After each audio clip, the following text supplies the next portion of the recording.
todos e sejam mais uma vez bem-vindos à nossa Escola da Manhã. Hoje nós dando aqui continuidade à nossa nova série, iniciada domingo passado, onde nós começamos a lidar com várias características sobre o pecado, através aí da saga do profeta Elias e os enfrentamentos que ele teve com Israel naquele período ali, já passado muito tempo já do reinado de Davi, de Salomão, agora já com um novo rei, já tendo se passado já um tempo, e Israel já não mais sendo aquela Israel que buscava e servia ao Senhor. Hoje nós vamos tratar a respeito do assunto de servir a outros deuses, né? E a nossa leitura para esta aula vai ser o livro de 1 Reis, o capítulo 18, e nós vamos começar pelos versículos 1 e 2.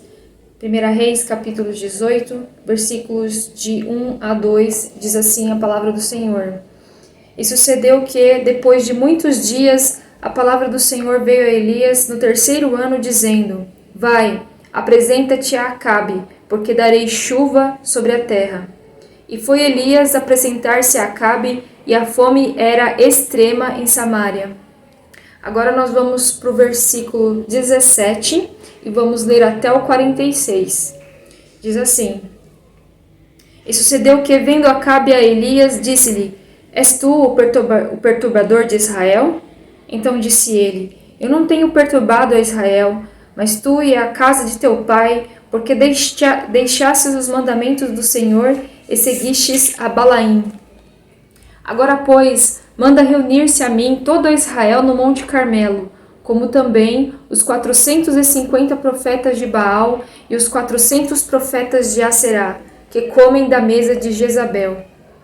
Então Acabe convocou todos os filhos de Israel e reuniu os profetas no Monte Carmelo. Então Elias se chegou a todo o povo e disse: Até quando cocheareis entre dois pensamentos? Se o Senhor é Deus, seguiu. Se é Baal, seguiu. Porém o povo nada lhe respondeu. Então disse Elias ao povo: Só eu fiquei por profeta do Senhor, e os profetas de Baal são 450 homens. Deem-se-nos, pois, 2 bezerros, e eles escolham para si um dos bezerros, e o dividam em pedaços, e o ponham sobre a lenha. Porém, não lhe coloquem fogo. E eu preparei o outro bezerro, e o porei sobre a lenha, e não lhe colocarei fogo. Então, invocai o nome do vosso Deus, e eu invocarei o nome do Senhor.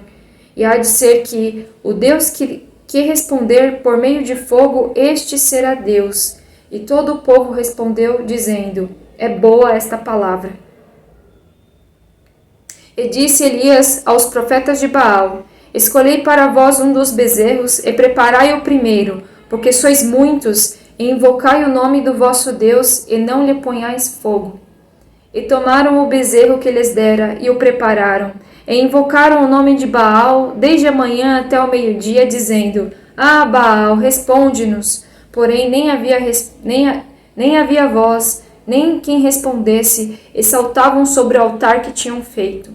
E sucedeu que ao meio-dia Elias zombava deles e dizia: Clamai em altas vozes, porque ele é um Deus. Pode ser que esteja falando, ou que tenha alguma coisa que fazer, ou que intente alguma viagem, talvez esteja dormindo e despertará. E eles clamavam em altas vozes, e se retalhavam com facas e com lancetas, conforme ao seu costume, até derramarem sangue sobre si. E sucedeu que, passando o meio-dia, profetizaram eles até a hora de se oferecer o sacrifício da tarde. Porém não houve voz, nem resposta, nem atenção alguma. Então Elias disse a todo o povo: Chegai-vos a mim. E todo o povo se chegou a ele, e restaurou o altar do Senhor que estava quebrado. Elias tomou 12 pedras, conforme ao número das tribos dos filhos de Jacó, ao qual veio a palavra do Senhor, dizendo: Israel será o teu nome. E com aquelas pedras edificou o altar em nome do Senhor. Depois fez um rego em redor do altar, segundo a largura de 2 medidas de semente. Então armou a lenha e dividiu o bezerro em pedaços e o pôs sobre a lenha. e disse: Enchei de água 4 cântaros e derramai-o sobre o holocausto e sobre a lenha. E disse: Fazei-o segunda vez, e o fizeram segunda vez. Disse ainda: Fazei-o terceira vez, e o fizeram terceira vez. De maneira que a água corria ao redor do altar, e até o rego ele encheu de água. Sucedeu que, no momento de ser oferecido o sacrifício da tarde, o profeta Elias se aproximou e disse: Ó Senhor Deus de Abraão, de Isaque e de Israel, manifesta-se hoje que tu és Deus em Israel e que eu sou teu servo e que, conforme a tua palavra, fiz todas estas coisas. Responde-me, Senhor, responde-me, para que este povo conheça que tu és o Senhor Deus e que tu fizeste voltar o seu coração. Então caiu o fogo do Senhor e consumiu o holocausto e a lenha e as pedras e o pó, e ainda lambeu a água que estava no rego. O que vendo todo o povo caíram sobre os seus rostos e disseram: Só o Senhor é Deus, só o Senhor é Deus. E Elias lhes disse: Lançai mão dos profetas de Baal, que nenhum deles escape. E lançaram mão deles. E Elias os fez descer ao ribeiro de Quisson, e ali os matou. Então disse Elias a Acabe: Sobe, come e bebe, porque há um ruído de abundante chuva. E Acabe subiu a comer e a beber, mas Elias subiu ao cume do Carmelo e se inclinou por terra e pôs o seu rosto entre os seus joelhos. E disse ao seu servo: Sobe agora e olha para o lado do mar. E subiu, e olhou e disse: Não há nada. Então disse ele: Volta lá 7 vezes. E sucedeu que a 7ª vez disse: Eis aqui uma pequena nuvem como a mão de um homem, subindo do mar. Então disse ele: Sobe e dize a Acabe: Aparelha o teu carro e desce, para que a chuva não te impeça. E sucedeu que, entretanto, os céus se enegreceram com nuvens de vento, e veio uma grande chuva. E Acabe subiu ao carro e foi para Jezreel. E a mão do Senhor estava sobre Elias, o qual cingiu os lombos e veio correndo perante Acabe até a entrada de Jezreel. Até aqui. Então, jovens, hoje nós estamos diante de uma passagem cheia de muito drama, de suspense, de vitória e até mesmo de um pouco de humor. Mesmo nos parecendo um fato exclusivo de um povo da antiguidade, nós vamos ver que o que ocorreu aqui é um retrato da nossa geração atual. E uma atitude que a gente pode pensar que é até tola e um tanto ridícula daquele povo, ela é um reflexo de nós mesmos, de nós hoje aqui, em pleno século XXI, na cidade de São Paulo, né? Nós vimos na aula passada que Acabe, o atual rei de Israel, ele fez o que era mal aos olhos do Senhor. Ele desprezou o único Deus vivo e verdadeiro, o Deus dos seus pais, o Deus que até ali tinha cuidado daquela nação de uma maneira tão especial. E ele se casou com uma mulher estrangeira ímpia, né, chamada Jezabel.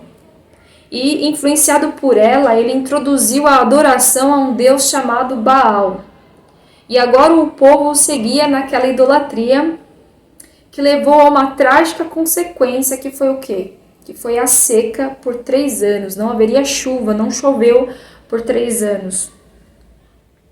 E a terra agora sofria, né, essas terríveis consequências, né, porque logo não havia água, e então assim não havia alimento, tanto para homens como para os animais.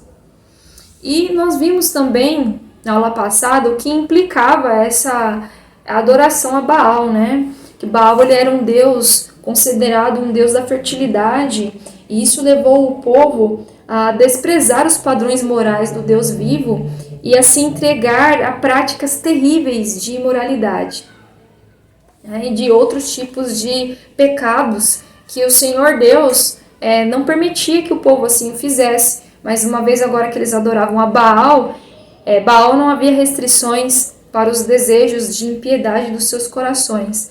Então, toda sorte de impiedade, de imoralidade era praticada agora pelo povo.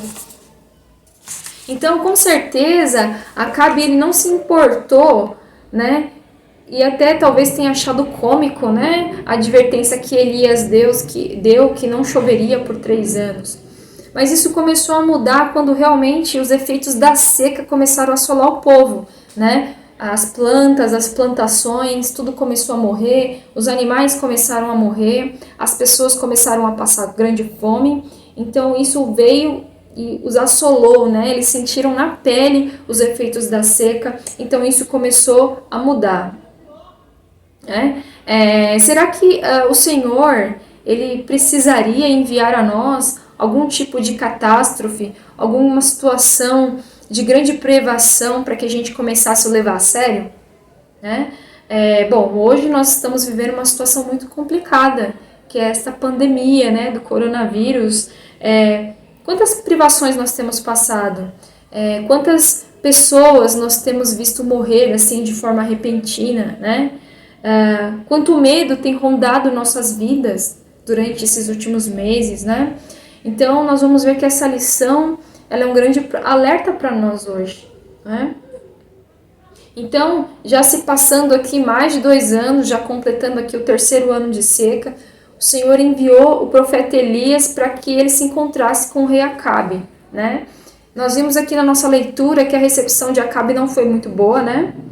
E ela foi muito típica de um pecador diante de um servo de Deus, né? Ele disse assim, lá em 1 Reis 18:17, és tu o perturbador de Israel? Né? Os avisos que Deus manda sempre são vistos como perturbação, e os servos do Senhor que vão dar essa mensagem são considerados inimigos, né? Hoje em dia é a mesma coisa, não mudou, né? Logo que a gente menciona a Deus, as pessoas já vêm com várias críticas, dizendo que, com críticas amargas, culpando Deus pelas tragédias do mundo, pela pobreza, pela fome, pelas guerras, né? Ao invés de serem gratas e de verem a bondade que Deus tem de prover para nós todas as coisas, né? Tudo que existe, a nossa própria vida, foi o Senhor que fez, né? Então, ao invés de ter um pensamento de gratidão, quando as pessoas elas ouvem uma mensagem de um servo de Deus, elas já colocam em Deus a culpa de todos os infortúnios, tristezas e mazelas deste mundo, né? Só que neste encontro, o que Elias disse para Acabe, né? Ele disse que para Acabe, ele recordou a Acabe que na verdade tudo aquilo que estava ocorrendo, né? Aquele grande infortúnio, aquele momento terrível que Israel passava de fome, de seca, a culpa era do próprio Acabe, né? Pelos atos dele, né? Aquele problema estava recaindo sobre a nação. Então aqui nós temos uma grande explicação direto da palavra de Deus de que guerras, sofrimentos dos mais diversos, inclusive as doenças, elas são males que têm acontecido no mundo porque homens, mulheres, governos que deliberadamente, com grande desejo, eles têm se rebelado contra os mandamentos de Deus, que são bons e justos, né? Recusando a ajuda e a provisão que Deus tem para nos dar. Então, muitas vezes, as nossas aflições, as nossas tristezas, elas são causadas pelo nosso orgulho, pela nossa rebeldia, né? Nós trazemos o mal para nós mesmos, né? Enquanto nós culpamos a Deus por isso. Então, neste momento aqui, Elias ele propõe um desafio. E que desafio seria esse, né? Vamos ver então quem é Deus, quem é o verdadeiro Deus. E Acabe aqui não teve como recusar, porque a situação de Israel era tão desesperadora, devido àquela seca terrível, que ele teve que aceitar. Então, eu espero que vocês tenham prestado bastante atenção aqui na nossa leitura. Imaginem aquela situação, todos ali, todo o povo reunido no Monte Carmelo, mais aqueles 450 profetas de Baal e aquelas 400 profetisas de Aserá, que é a consorte, né, como se fosse a cônjuge de Baal. Todos ali reunidos, né, toda aquela situação, aquela grande apreensão, aquela grande ansiedade de ver no que aquilo ia dar, né? Então foi proposto por Elias, qual é o verdadeiro Deus?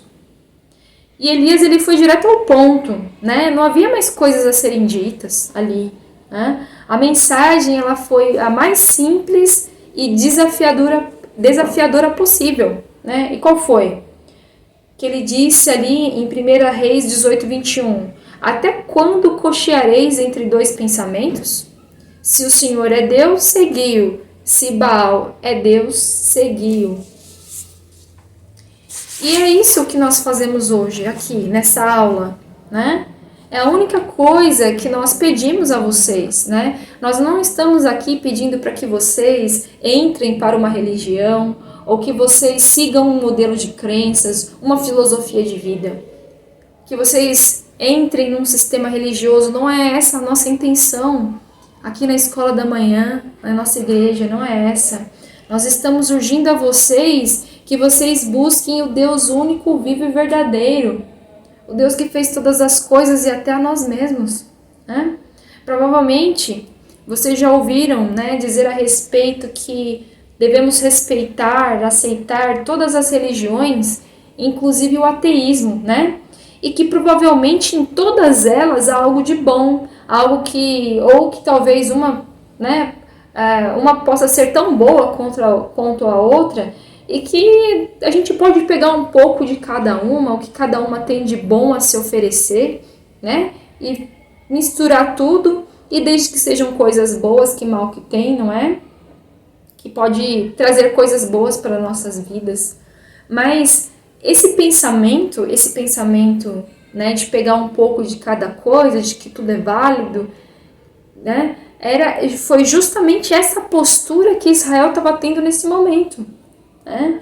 Lembrando aqui, jovens, que a palavra respeito não tem nada a ver com aceitar ou crer. São coisas diferentes, né? Essa palavra também hoje em dia tem sido descaracterizada, tem sido mal ensinada, dizendo que o fato de todos nós precisamos respeitar o próximo, esse é o ensino da palavra de Deus, né? Mas é dito que se você proclama a fé cristã, você não está respeitando a fé do outro, o que não é verdade, né? Falta de respeito é quando você age com violência, é quando você age com ignorância, é quando você vai além daquilo que aquela outra pessoa permite, né? Numa conversa racional, educada, né? Isso não tem nada a ver com desrespeito, né? O fato de você proclamar a sua fé e de você viver de acordo com ela, né? E de você defendê-la. Isso não tem nada a ver com desrespeitar as outras crenças, né? Desrespeitar não tem nada a ver com o fato de eu abraçar ou crer naquilo que as outras religiões ou as outras filosofias dizem. Então a gente tem que saber separar isso bem, né? E nós vemos que, na verdade, é até uma tolice e é impossível nós crermos em todas as coisas, né? De ter um pouco de cada crença e misturar tudo. Né? Isso é algo que é muito vívido para quem já foi salvo, né? E eu tenho um exemplo vivo disso naquilo que eu passei, né? Eu fui salva aos 24 anos, já tendo experimentado muitas coisas, visto muitas coisas, passei por muitas crenças, por outras religiões, e uma coisa que eu posso dizer que é certa, não tem como a gente crer de tudo um pouco. Ou nós vamos crer no Deus único, vivo e verdadeiro, e ter a Bíblia, a sua palavra, como aquilo que nós devemos crer e seguir, ou as outras religiões aqui estão corretas, ou na verdade, né, no fim das contas, não há Deus nenhum, não há nenhum Deus. Então eu posso viver a minha vida à minha maneira, né, fazer as coisas que eu desejo, né, sem me preocupar que um dia eu irei prestar contas. E esse último pensamento aqui hoje é o mais, nós temos visto que tem sido o pensamento mais popular hoje em dia. É mais fácil eu crer que não existe nenhum Deus, porque logo eu posso fazer tudo o que me dá vontade. Então, qual foi a proposta aqui de Elias, né, com este desafio? testando a Baal, né? Elias aqui ele ofereceu todas as oportunidades para que aqueles 450 profetas e 400 profetisas pudessem ter para dar credibilidade ao Deus deles, né? Eles estavam dispostos a fazer muito barulho por isso, né? Até mesmo ferindo a si mesmos. Nós vimos aqui na leitura que eles chegaram a se cortar e a se lancetar, né? Ao ponto do sangue escorrer para chamar, para invocar o Deus deles, né? Eles também contavam com o apoio do rei, da rainha e da própria multidão que ali estava. E eles ficaram ali o dia inteiro, de manhã até a tarde, clamando para que Baal se respondesse. Só que o que aconteceu? Né? Nós vimos que não houve resposta. Então, imaginem esta cena. Ali, aquela multidão incontável, porque somente os profetas de Baal já eram muitos, eram 450, mas aquelas 400 profetisas, o povo de Israel mesmo, todo ali, aquela grande apreensão, aquela grande ansiedade de toda aquela situação dramática, e os profetas dançando, clamando, gritando, se ferindo, se cortando, e nada acontecia. E agora nós vemos aqui que teve até uma situação um tanto cômica, né? Porque Elias, ele chega a dizer assim, né? Ele sugere, clamem mais alto, né? Talvez Baal esteja dormindo, talvez ele tenha ido viajar, talvez ele esteja ocupado e agora ele não possa atender vocês, não é? O fato, jovens, é que Baal não é Deus, né? Ele era um ídolo esculpido de madeira e de pedra, cego, surdo e mudo. Se nós pararmos para pensar, é até mesmo um insulto à inteligência, não é? Nós adorarmos esse tipo de coisa. E aquelas pessoas ali naquele momento que prestavam culto a Baal, né? Chegou a ser assim uma coisa ridícula. Porque eles estavam vendo que eles estavam apenas diante de um boneco, de uma estátua e nada mais. E nós? Bom, nós podemos também testar os nossos novos e falsos deuses também.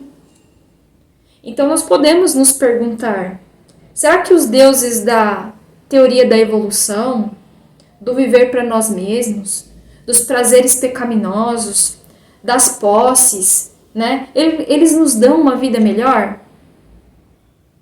Será que eles nos ajudam quando nós estamos com problemas, com dificuldades? Será que eles permitem que a gente possa ter uma morte boa, né? Morrer de forma tranquila? Ou será que eles só fazem com que a gente gaste o nosso tempo, o nosso dinheiro, a nossa energia, além de nos afastarmos do Deus único e verdadeiro? Será que nós já vimos o quanto eles são inúteis nos momentos que a gente tem dificuldade, nos momentos que nós estamos tristes? E que a única coisa que eles fazem é encobrir a dor da nossa alma por causa do nosso pecado? Então, muitas vezes, nós estamos nos sentindo tristes, sem motivação, né? Às vezes a gente se sente deprimido, porque a vida é difícil, e conforme nós vamos crescendo, vão surgindo desafios, né? E a gente não sabe lidar com muita coisa na vida, então a gente sente aquele peso, aquele vazio dentro de nós, e tudo isso apontando para o Deus único e verdadeiro que nos criou e que a gente tem deixado de lado. Muitas vezes essa tristeza é causada já pela culpa de muitos pecados que nós temos cometido. E o que a gente faz? Né? A gente busca esses deuses falsos para que eles sejam um band-aid em cima de uma ferida imensa e profunda. Ou seja, talvez ali, né, aquele band-aid cubra aquele corte, mas ele é um corte profundo e ele sangra e ele está cheio de pus. Aquele band-aid não vai resolver o nosso problema. Será que a nossa sociedade hoje, né, essa sociedade livre, nós ouvimos muito falar sobre a questão da liberdade, né, que essa sociedade que mistura todas as religiões ou até mesmo que nega a existência de Deus, né? Será que essa sociedade ela está melhor, né? Será que há menos guerra no mundo hoje? Será que há menos pobreza? Será que há menos desigualdade? Será que nós somos mais livres e felizes? Será que realmente nós paramos para pensar o que é ser livre? Muitas vezes a gente pensa que uma vez que eu me tornar um crente, eu vou ser uma pessoa presa, reclusa, cheia de nãos e com muitos deveres e obrigações, e que a liberdade está lá fora. Mas é o contrário, porque a Bíblia nos diz que fora de Cristo nós somos escravos do pecado, nós estamos presos ao pecado. Nós só queremos pecar, nós só desejamos viver para nós mesmos, e mesmo a gente tendo a prova do mal que o pecado causa na nossa vida, porque toda vez que a gente pecar, nós vamos sofrer as consequências. Pode ser que não seja no instante que você pecar, pode ser que não seja nem no dia seguinte, nem naquele ano, mas um dia você vai ter as consequências do seu pecado. E mesmo você sofrendo por causa deste pecado que você cometeu,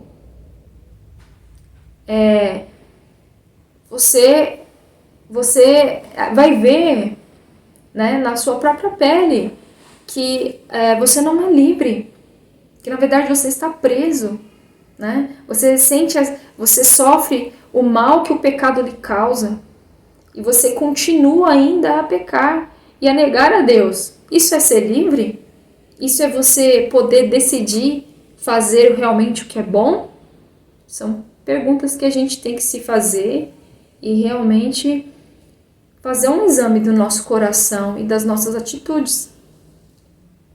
Será que o mundo que nós vivemos hoje, as famílias estão mais unidas? Os relacionamentos duram mais? Será que aquilo que a gente aprende na escola, né? Será que o que a gente aprende nas séries, na televisão, nos filmes, nas músicas, né? Será que isso nos ensina a ter um bom relacionamento? A poder encontrar uma pessoa que vai passar o resto da vida conosco? De nós termos uma família unida? Será que o mundo, ele prova que ele tem uma resposta melhor para estas coisas? Será que há menos crime? Será que há menos corrupção? Então, muitos dos nossos ídolos, desses nossos falsos ídolos, esses baais da nossa atualidade, eles são a prova viva de uma vida infeliz e trágica, né? Quantos dos astros do cinema, da música e até mesmo do esporte, né? Por mais famosos e por mais bem-sucedidos que eles sejam em suas vidas, daquilo que eles fazem, quantos deles não têm uma vida cheia de tragédias, de vícios, chegando até muitas vezes, a gente conhece a biografia de vários deles que tiraram a própria vida, né? Principalmente no meio do entretenimento, né? Nós temos inúmeros astros que foram considerados pessoas fenomenais e que chegaram ao ponto de tirarem a própria vida. Essas pessoas são exemplos para nós? Elas nos oferecem um caminho de liberdade? É coisa também para que a gente pense, né? Os novos deuses, né, do nosso tempo, eles não têm nada para se gabar. Na verdade, eles têm muitas coisas, muitos crimes que eles vão prestar contas diante de Deus um dia. Hoje as pessoas estão frequentemente com medo, elas estão frequentemente tristes, né? E no fundo dos seus corações, por mais que elas neguem a Deus ou busquem outras formas de se crer num Deus, no fundo elas sabem que um dia enfrentarão o juízo do Deus vivo pelos seus pecados. Isso é algo que todos nós temos, independente daquilo que a gente diz crer, de onde a gente viva, se é uma outra cultura, um país longínquo, uma tribo de índios no meio da floresta. Todo ser humano tem dentro de si a culpa do pecado e ele sabe que um dia ele vai prestar contas. Então, formar um falso Deus, ele me leva a abafar e diminuir essa culpa, ou negar a Deus me leva à falsa impressão de que um dia eu não prestarei contas ao Deus verdadeiro. Mas aqui também aconteceu outra coisa, né? Porque Elias, ele não só testou a Baal, ele fez uma proposta de testar qual seria o Deus verdadeiro. Então o Senhor Deus também foi colocado à prova, né? E nós vemos aqui a diferença da atitude de Elias e daqueles 450 profetas, mais as 400 profetisas, né, de Baal. Ele construiu o altar, ele preparou a lenha, o animal para o sacrifício, né? Ele pediu para que se fosse jogado água ali em volta. Esse rego que diz aqui nas escrituras é uma fenda que foi aberta, né? Ali em volta do altar para que a água ali entrasse, né? Ele pediu para que fosse jogado água, não foi colocado o fogo, né? E Elias, nós vimos também que, assim, foi uma atitude tranquila, direta, foi uma atitude séria, né? E, além do mais, nós vimos a oração daqui, a oração que Elias fez, né? Elias, ele se encontrava numa situação muito delicada, havia muita coisa ali em jogo, mas Elias, ele não estava preocupado com a reputação dele, o que os outros iam achar, né? Ele não estava preocupado com isso, Elias estava preocupado com a glória de Deus.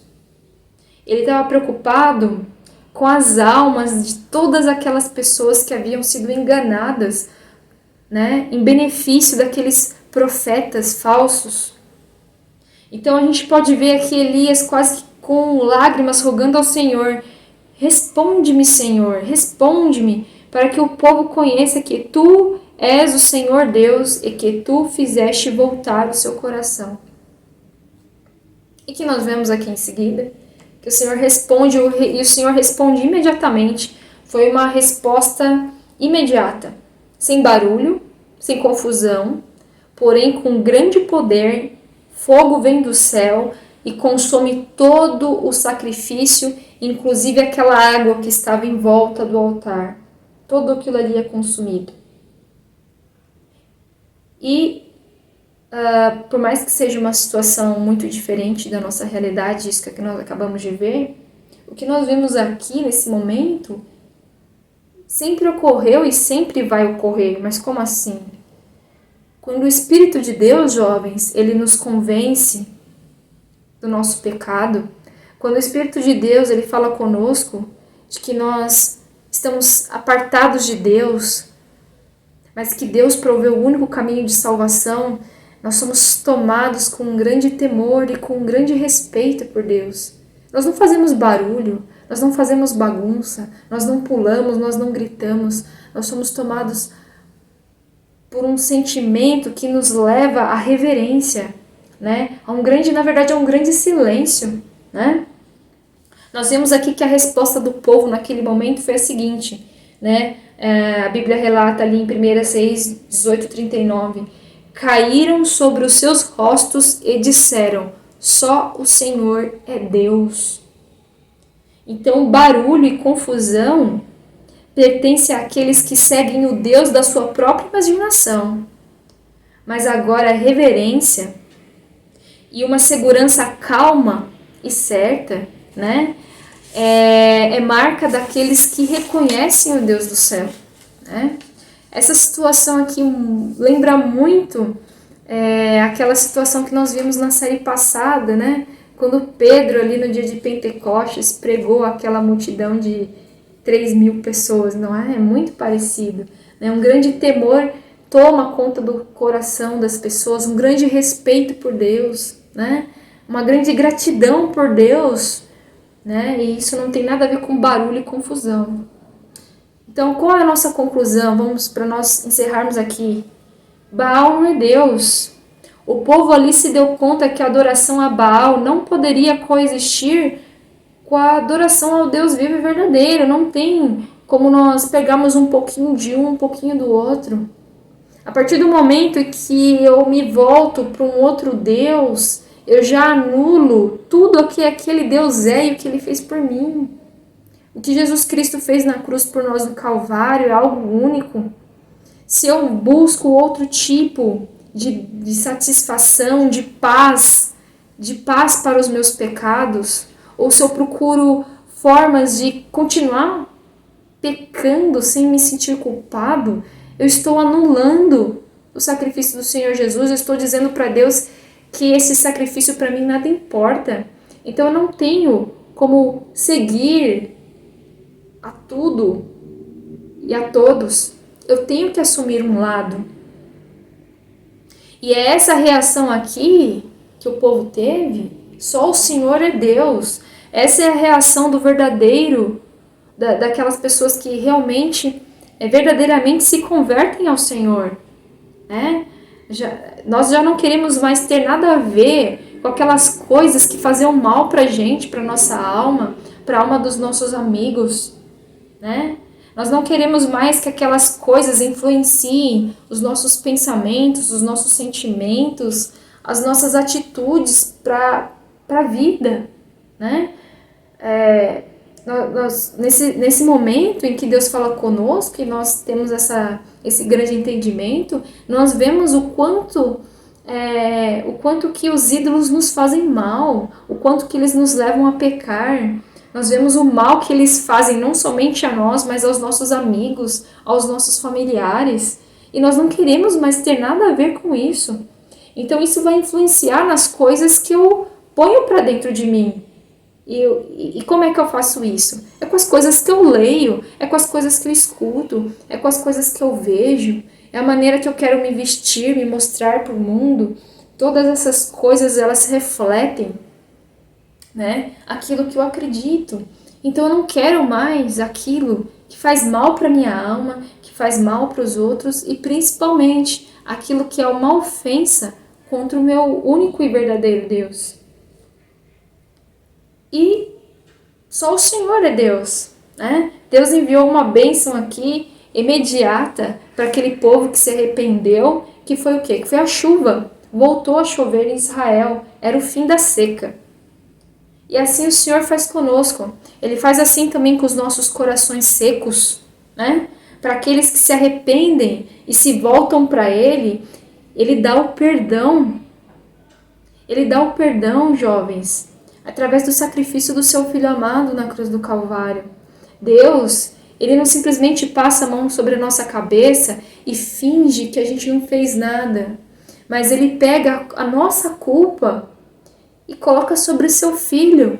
Ele pune o seu Filho amado em nosso lugar e nos perdoa. Isso não é algo maravilhoso de se pensar? Qual Deus, qual religião que faz uma proposta tão maravilhosa que se ao menos você reconhecer os seus pecados, se arrepender deles e você pedir perdão, a sua culpa vai ser removida. E você terá paz com Deus, você será salvo. Assim nós temos a alegria deste perdão, de nós sermos recebidos por Deus e de nós termos agora um Pai Celestial, né?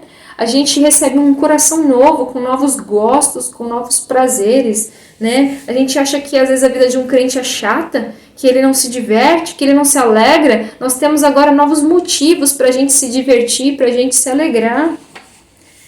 E o principal, nós temos a ajuda do Espírito Santo, né? O Espírito Santo, ele nos ajuda em frente às provações e às lutas da vida, né? Nós temos novos amigos, amigos crentes que estarão ao nosso lado, que serão como verdadeiros irmãos, que vão nos animar, que vão nos encorajar. Então, todas essas coisas, elas não se comparam com os prazeres que os deuses falsos têm a nos oferecer. Então, que hoje você possa ver quais são os deuses que estão no seu coração, quais os deuses que têm ganhado o teu tempo, a tua adoração, a tua inteligência, os teus talentos, que Deus tem roubado isso de você. E se arrependa, se volta ao Senhor, porque só Ele é Deus, só Ele pode dar as respostas que você precisa. Então, que o Senhor os abençoe. E agora, para encerrar, nós vamos para uma última leitura, que está aqui no livro de Atos, Novo Testamento. Vamos lá para o livro de Atos. Novo Testamento, capítulo 4. Capítulo 4 de Atos. versículo 12, para nós encerrarmos aqui a nossa meditação de hoje. E diz assim: e em nenhum outro há salvação, porque também debaixo do céu nenhum outro nome há, dado entre os homens, pelo qual devamos ser salvos. Não há nenhum outro nome dado entre os homens pelo qual devamos ser salvos, que é o Senhor Jesus Cristo. Então, que o Senhor possa abençoá-los grandemente e até a próxima aula. E vamos encerrar agora também com uma adoração ao Senhor, entoando o hino 16.